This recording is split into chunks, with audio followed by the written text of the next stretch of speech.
part 2 of my spiritual journey.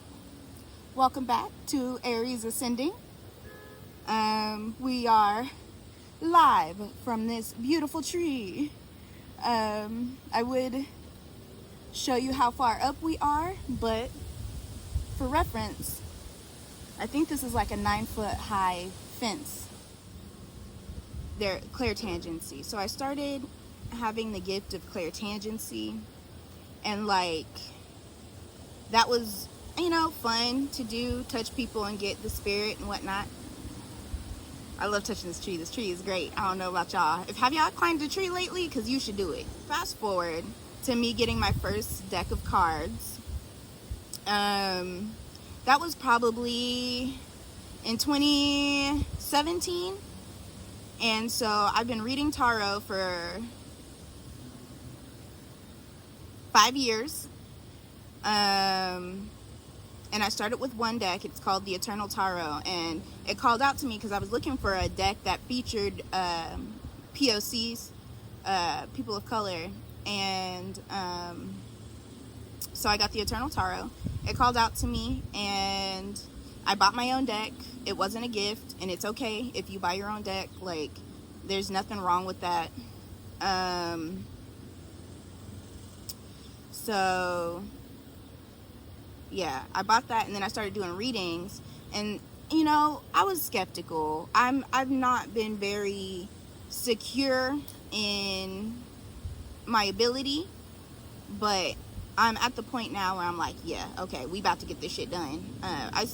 There's still some, whatever, but it's not that bad. So I would do readings and they read the fuck out of me. Like, they weren't nice about it, and I like that about a deck. Like, I need you to chew me the fuck out, So, ooh, that's a good stretch. So, then I started doing readings for other people, and like, that was cool, and people were getting what they needed out of the readings. And then I started like doing tarot for donations because I've had so many jobs. Like, I've probably had about 40 jobs, and I always felt out of place because I'm like, this friend's had her job for 30 years, this friend's had his job for 5 years, this friend had their job for like 6 years. Like, why can't I be like that? Why can't I hold down a job like that? And so that started a lot of questions, leading me to create this account, because I'm like, what's going on here? There's obviously like something that I'm not doing that I should be doing. So then I had a friend who was Christian at the time and didn't really believe in getting tarot cards, and I just talked to her, about everything that I was experiencing and going through and the messages that I was receiving.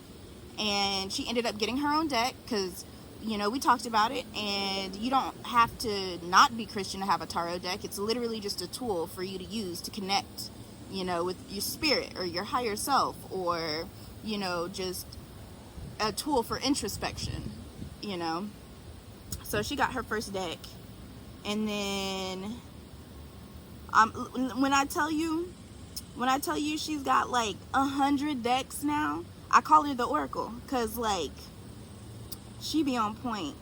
Shout out to the Oracle. She's bomb. If I could I'll put her links to like her Twitter and stuff down below, because she cool. You can check her out. But yeah, so she started on her journey, and I realized that she was advancing far faster than I was advancing, because, as I said, I'd been practicing since I was 11 years old. So there's no reason for me to be like, I didn't think, I was comparing our journeys. I was really, a little bit, I was kind of like dang, you're catching on real quick. Like, how come I'm not catching on like that? And how come, like, I'm not getting downloads like that? And I'm not, you know? And you're not supposed to do that. You're not supposed to compare your journey to somebody else's journey. You don't know what they're doing, you know? They could be, and you don't know their mission. You don't know their soul contract. You don't know their blueprint. Like, so you can't just be comparing yourself to everybody else. You know what I mean?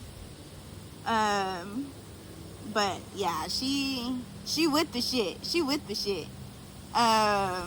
Call with it. So yeah, then I started going to her for advice because I was like, I know that there's a message out there for me, but I can't access this message. And I knew that she could, because she was connected. She was in tune. You know, I wasn't. And I think a part of that is because of all of the trauma that I had endured. I wasn't healing from trauma. I wasn't focused on healing from trauma. I was focused on that, you know. But in order to receive messages, you need to be open and able to receive messages. So if you're traumatized, if you're in survival mode, if you're struggling, you don't have space to work on, you know, connections with spirit. So I had a lot of therapy and a lot of experiences and learning to do before I reconnected heavy. I'm not saying that I disconnected. I'm just saying I wasn't, you know what I mean? I wasn't with the shit like I could have been, because I wasn't doing the work that I should have been. And then, ants, please don't eat me. And then, right, 2020, I was almost murdered in 2020 in my sleep. Because of my spirituality, which is like, my light triggers people. I don't know what it is. It triggers people. They don't like me. So that happened, and and then of course the George Floyd protests happened, and you know, people were getting murdered left and right by cops in 2020, and we were having all of that big spiritual uprising. And I just remember something in my core. I was just so angry. I was just like, I have to do something, you know. So I got some friends together, and we created a community effort to go out and like help, you know, the community and try and exact change. But little did we know, you know, we had our own traumas that we weren't looking at because we were so busy and so whatever trying to help everybody else, you know, that we weren't looking at ourselves. So eventually the neglect of self dissolved our community effort. And then there I was again, alone, and it just felt like another tower moment, because I was like, I wanted to do all of this. I had all of this going, you know, like, why didn't it work out for me? So I hit my tower moment, and it got really, really lonely, like at the end of 2020, and I just felt depressed. There was just this overwhelming feeling of depression, and like,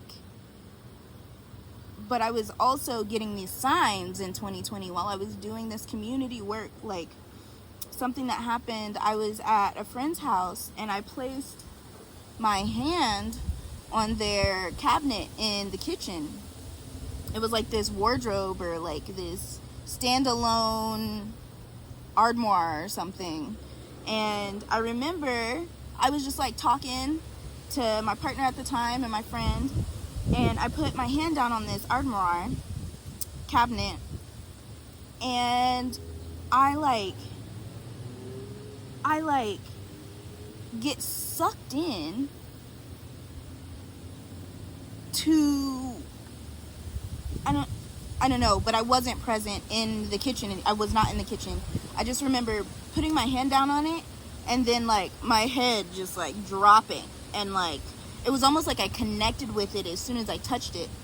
And in my head, I could feel this vibration through my body when I touched it, and in my head I heard this loud rolling noise. It was just like it sounded like a boulder in a bowl or something, and it was just like rolling around. And I just remember like my head just kind of like mimicking the roll, the sound of the roll, and then like doing like intricate patterns with my head. And then I guess I came back, and I disconnected my hand from that, and I looked up, and my friend and my partner were looking at me, and I said, "Did y'all hear that?" And they were like, "Hear what?" And I was like, "Y'all didn't hear that? It was loud as fuck, like loud as day." And they were like, "No." And I was like, it sounded like there was something in a bowl, like rolling around in a bowl. And my friend said, "I know what you saw." And I was just like, "What do you mean what I saw? I didn't see nothing. I heard it," you know? Opens the cabinet, and there's a wooden bowl from Nigeria. It's either Nigeria. Yeah, I think it was Nigeria. And it had a salt rock in it. And it had like markings and etchings. It was just like a wooden bowl with markings and etchings in it, and it was like black in the etchings, and it had a lid on it. And she opened the lid, and they opened the lid, and like there was a rock, like a salt rock in it. And when they rolled it, like that was the sound. It wasn't near as loud as I heard it, because it was like coming from outside in, like this is a loud sound, you know? But that was the sound. And I was just like,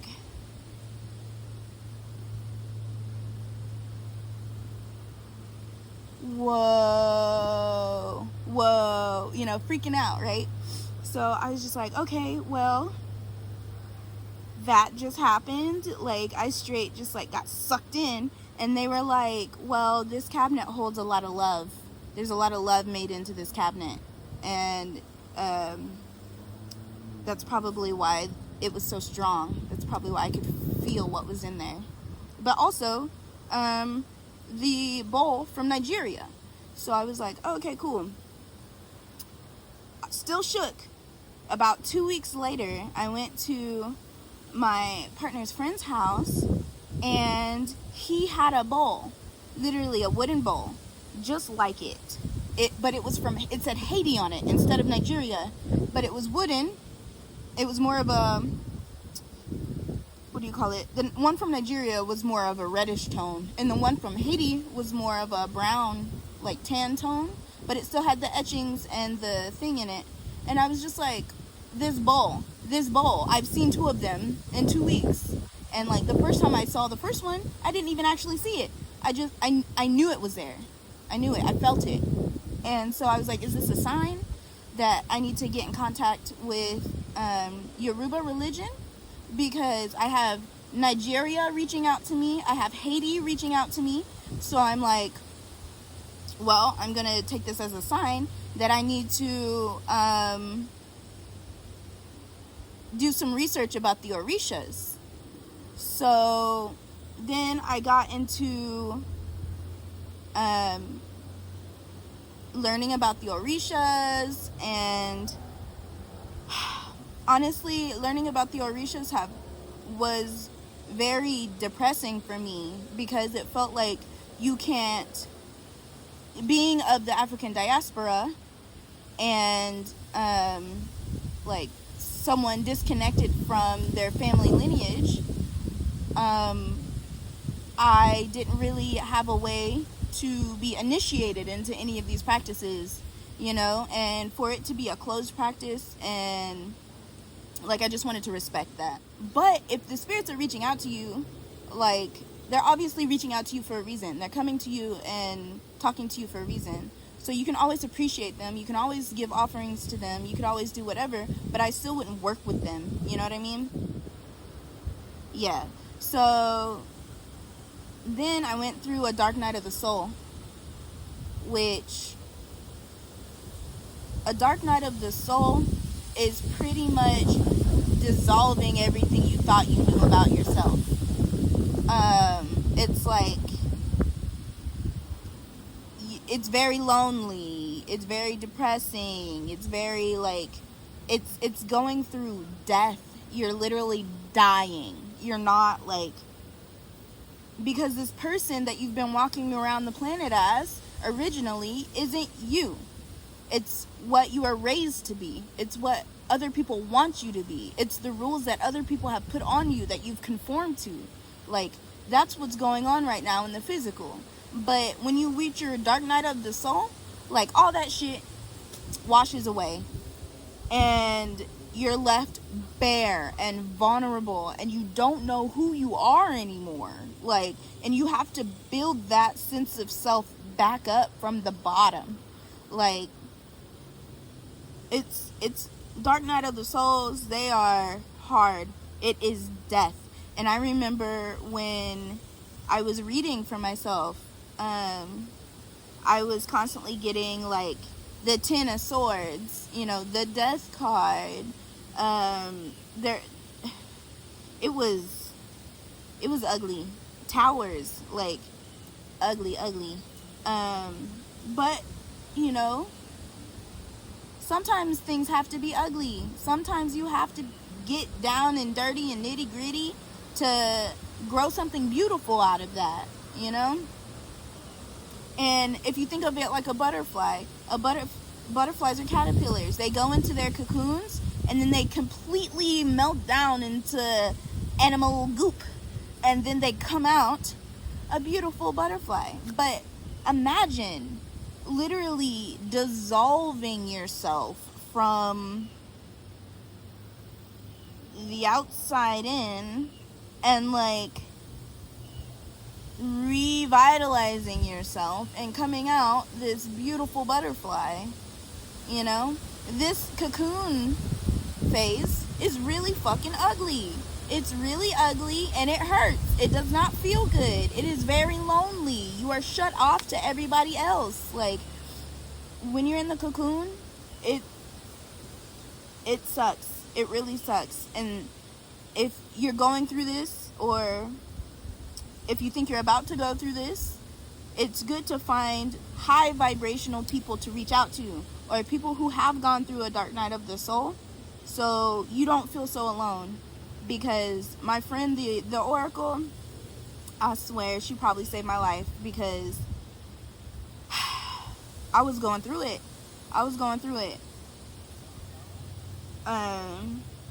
So then I had the dark night of the soul, and that went through the beginning of 2021, all the way through probably like May or June, and that was just real ugly. Like,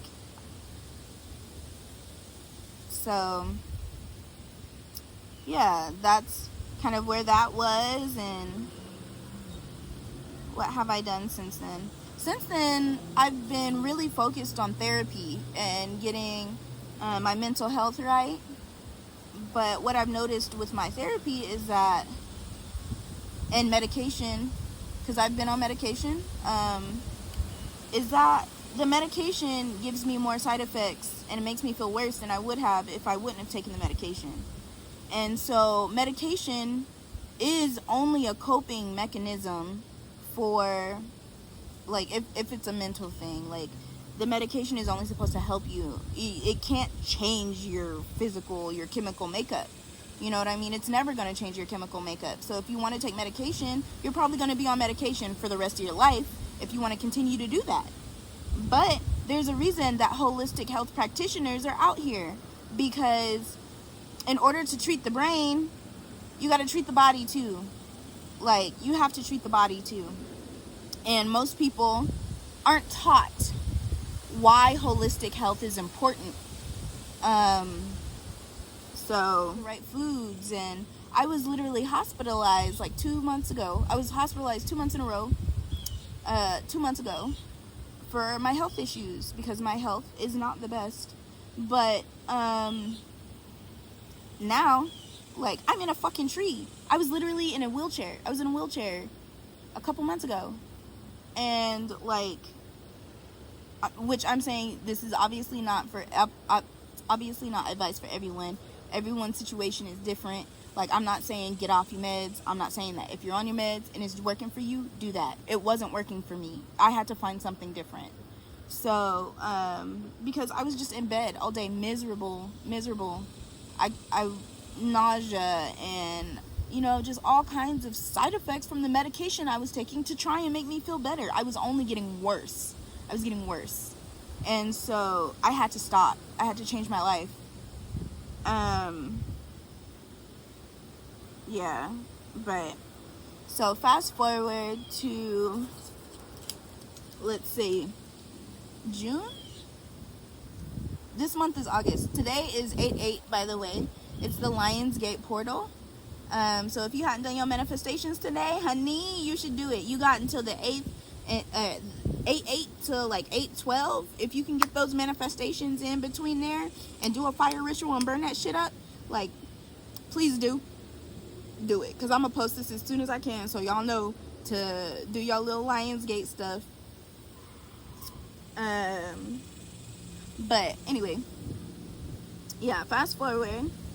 I was feeling like a failure because I couldn't keep a job. I couldn't find a job. You know, my living arrangements were taken away from me. Like, I became homeless. I was couch surfing. I'm still couch surfing. You know what I mean? Like, but this is all a plan.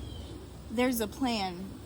And I have faith in this plan because I know it's divinely guided. I know I'm being divinely guided to do something. So, and I just feel like the growth that I've had in over the last couple of months has been exponential. And I'm so excited for more. I'm excited to see who I'll be in a year, because I'm not who I was a month ago. I am not who I was a month ago at all. I'm a complete stranger to people that knew me. To people who think they know me now, like, if they ain't talked to me within the last week, they don't know who the fuck I am. And I love that. I love that. That makes me so happy. Like, yeah. Anyway, that's kind of like, it's kind of my spiritual journey up until now. If you have any questions or anything like that, just let me know and I will answer them to the best of my ability. Please like and subscribe to show support. I would love to get all the messages out to the people that need to hear them. You know, someone might be missing their messages, and I don't want that to happen. I need everybody to hear their messages. So if you could just like and subscribe, and if you think there's a piece in here that might be helpful to somebody else, tag them in the video, or like share the video for me, because y'all have the power. That's it. That's all I had to say. Thank you, Tree, for letting me talk into you today. I really appreciate it. Thank you for providing beautiful shade. Thank you for protecting me from the elements. Thank you for giving me beautiful oxygen to breathe. I appreciate you.